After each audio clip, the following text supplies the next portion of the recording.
Hello, YouTube. Hello, Facebook, and other censorship platforms with your own agenda. We all know that the election in 2020 was absolutely 100% illegal with no fraud whatsoever. The movie by Dinesh D'Souza was theater, and he should go to jail for trying to incite a riot. Clearly, the great and powerful idiot, Joe Biden, was elected fair and square, and how dare any of you think otherwise?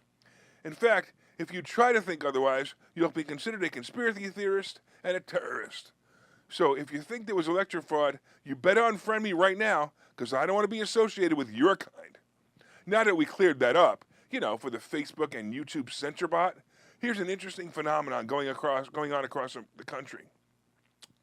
It appears that the Republicans who believe that voter fraud, because these conspiracy theories, they believe that voter fraud was an issue, are winning elections across the country.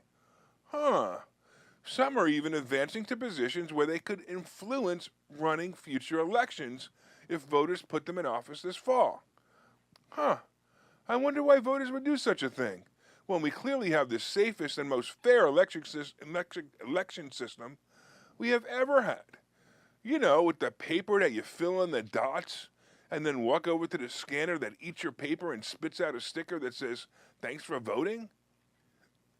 So why would people like Carrie Lake, a former television journalist backed by Trump, focus much of her campaign on claims that President Biden's victory in Arizona was fraudulent, even though the state election officials have found no widespread evidence of that?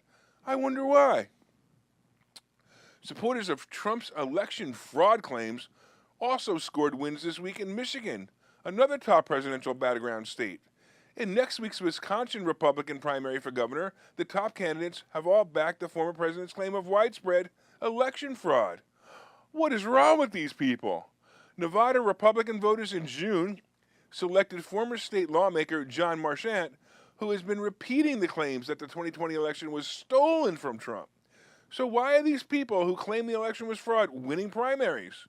In fact, how can they be winning primaries if the government, who is here to help us through these tough times of election integrity, has proven beyond the shadow of a doubt that Biden was elected fairly?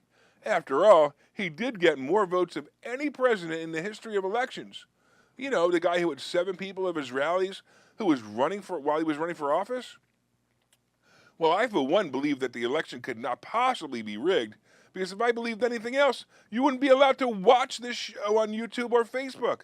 They would shut me down for violating their community standards. The resurgence is upon us, so vote in November with the intention of making sure that this country can live in fairness and integrity.